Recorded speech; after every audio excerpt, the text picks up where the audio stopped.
आज मैं बात करूंगा कैंसर सेल्स और उनकी ब्लड सप्लाई पे। कैंसर सेल्स खुराक के तौर पे क्या इस्तेमाल करते हैं और उन चीज़ों पे खाने में जो अगर आप अपनी खुराक का हिस्सा बना लें तो कैंसर के होने को आप रोक सकते हैं। और आपको शायद मालूम हो या नहीं, कैंसर सेल्स शुगर खा के अपनी तादाद बढ़ाते हैं। और क्या चीजें हैं जो कैंसर सेल्स को बॉडी में ट्रिगर करती हैं, आज मैं आपके साथ शेयर करूंगा। क्योंकि अगर आपको ये चीजें पता हो तो आप बाआसानी इसकी ग्रोथ को रोक सकते हैं और कैंसर जैसी मोजी बीमारी से बच सकते हैं। इनमें मुख्तलिफ केमिकल्स, स्ट्रेस, रेडिएशन, ये चीजें डायरेक्टली एक नॉर्मल सेल के माइटोकॉन्ड्रिया को पहले टारगेट करती हैं। माइटोकॉन्ड्रिया डैमेज होता है। अब माइटोकॉन्ड्रिया है क्या? ये सेल का पावर हाउस होता है। हमारे जिस्म के सेल्स में मौजूद माइटोकॉन्ड्रिया एनर्जी बनाते हैं। माइटोकॉन्ड्रिया में एनर्जी प्रोडक्शन होती है और ये एनर्जी फिर बॉडी के मुख्तलिफ फंक्शंस में इस्तेमाल होती है। अब माइटोकॉन्ड्रिया के डैमेज होने से बॉडी सर्वाइवल मोड में चली जाती है। नॉर्मल एनर्जी प्रोडक्शन का प्रोसेस अब चेंज हो जाता है। नॉर्मल मेटाबॉलिज्म इस स्टेज पे कंपनसेटरी मेटाबॉलिज्म में तब्दील हो जाता है। यानी आसान जबान में अब बॉडी डैमेज को कंपनसेट करने के लिए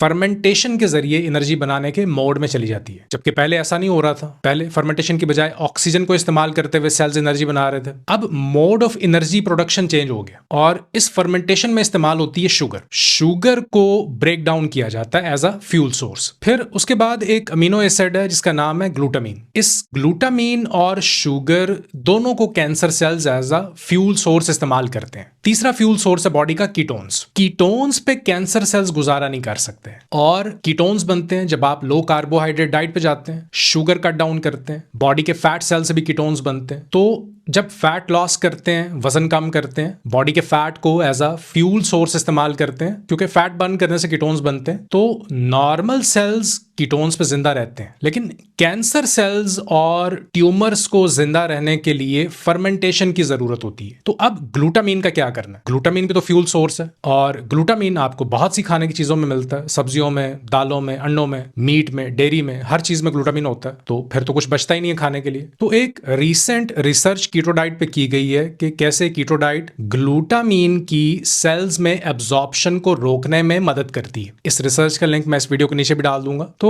कुछ चीजें हैं जिनसे ग्लूटामीन एब्जॉर्प्शन को कम किया जा सकता है। बिल्कुल खत्म नहीं कर सकते हैं, लेकिन रिड्यूस कर सकते हैं। ग्रीन टी एक है। ग्रीन टी में ऐसे फाइटोकेमिकल्स होते हैं जो ग्लूटामीन एब्जॉर्प्शन को रोकते हैं। ग्रीन पेपर्स, शिमला मिर्च, प्लस इंटरमिटेंट फास्टिंग। तो कैंसर सेल्स को रोकने के लिए आपको कैंसर की अंडरस्टैंडिंग लेनी होगी और असल मसला है डैमेज्ड माइटोकॉन्ड्रिया का और फर्मेंटेशन का और इन फ्यूल सोर्सेज को मैनेज करने का। क्योंकि आपको उन इवेंट्स को होने से रोकना है जो कैंसर को ट्रिगर करते हैं। यानी केमिकल्स को अवॉइड करना है, healthy eating, organic eating, stress levels को डाउन रखना, रेडिएशन से दूर रहना, combined with healthy ketogenic diet plus intermittent fasting और सब्ज पत्तों वाली सब्जियों का ज्यादा इस्तेमाल खाने में। वो क्यों? एक लफ्ज है एंजियोजेनेसिस। इसमें जेनेसिस का मतलब होता है क्रिएशन ऑफ समथिंग न्यू, कुछ नया बनना, formation of new blood vessels. तो कैंसर सेल्स को अपनी नई ब्लड सप्लाई चाहिए होती है। ये नई ब्लड सप्लाई डेवलप कर लेते हैं खुद से। इसीलिए कुछ कीमोथेरेपीज में इन्हीं ब्लड सप्लाईज पे अटैक किया जाता है और कैंसर के फैलने को रोका जाता है। क्योंकि ये बॉडी की अपनी ब्लड सप्लाई पे नहीं पल पाते। और सब्जियों में, खासतौर पर सब्ज पत्तों में, कुछ ऐसे कुदरती अज्जा होते हैं जिन्हें फाइटोन्यूट्रिएंट्स कहा जाता है। ये इन नई खून की नालियां बनने के अमल को रोकते हैं, ट्यूमर फॉर्मेशन को रोकते हैं। तो अगर आप शुगर को कट ऑफ कर दें, ज्यादा पत्तों वाली सब्जियां अपनी रोजाना की डाइट में शामिल कर लें, तो आप कैंसर सेल्स की फूड और ब्लड सप्लाई को रोक पाएंगे और आप बहुत सी प्रॉब्लम से भी बच जाएंगे। क्योंकि बदतरीन सूरत ये होगी कि आपको पता चले कि कैंसर हो गया और फिर इसे आप रिवर्स करने की कोशिश करें और फिर इस पर रिसर्च शुरू करें, जबकि इससे बचना बहुत आसान है। उम्मीद करता हूं ये मालूमात आपके लिए फायदेमंद साबित हो। मिलते हैं नेक्स्ट वीडियो में। अल्लाह हाफिज।